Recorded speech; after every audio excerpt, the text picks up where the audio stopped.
I took the fall for my sister and spent 2 years in jail, but when I got out, my sister and brother-in-law were worried that I would compete for the property. They joined my parents in trying to kick me out of the house, but they didn't know that inside the prison, I accidentally saved the son of the richest woman in town. To show her gratitude, she gave me $100 million after my release. The first thing I did was try to go home and surprise them. You're just putting on a brave face now that you see we're not welcoming you, pretending you don't care, Seamus continued his snide remarks. Gavin also looked at me with disdain.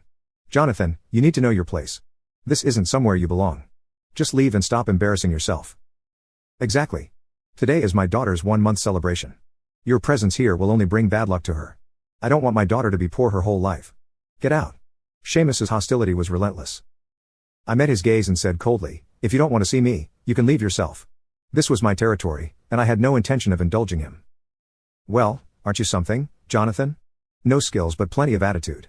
This high-end hotel is no place for a broke ex-con like you. Get out. Get out.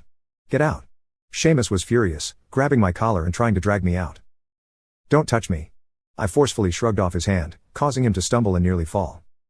Smack. Without a word, Melanie stepped forward and slapped me hard across the face. Jonathan, you're no longer the lobby manager earning tens of thousands a month. Now you're just a worthless nobody. Did you really think we'd put up with you? She then shouted down the hallway, security. Where's security? Hearing this, a group of security guards quickly rushed over.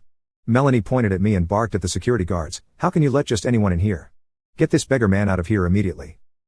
The head of security approached Melanie and asked politely, ma'am, what is the problem?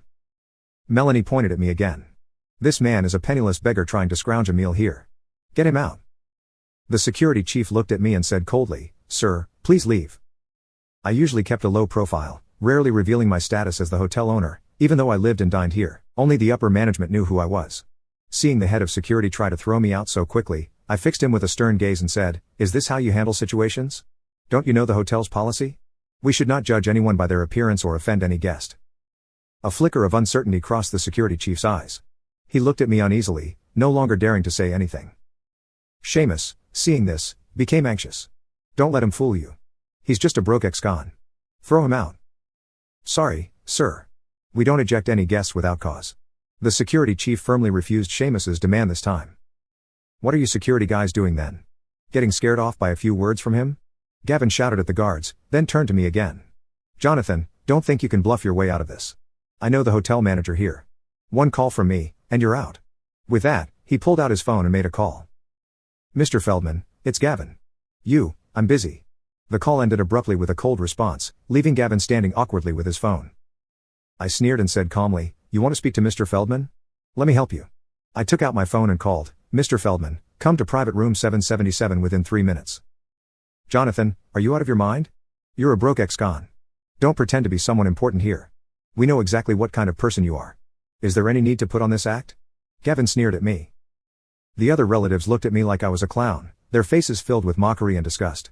Melanie wiped the sweat from her forehead and said in embarrassment, this is so humiliating. How did I raise a son like this? James also looked exasperated. Jonathan, just leave. Stop pretending. You're making a fool of yourself and your family. Exactly. Some people are so poor they've lost their minds and developed delusions. Gavin couldn't even get Mr. Feldman here, and you think you can? It's ridiculous, Seamus scoffed, his tone dripping with contempt.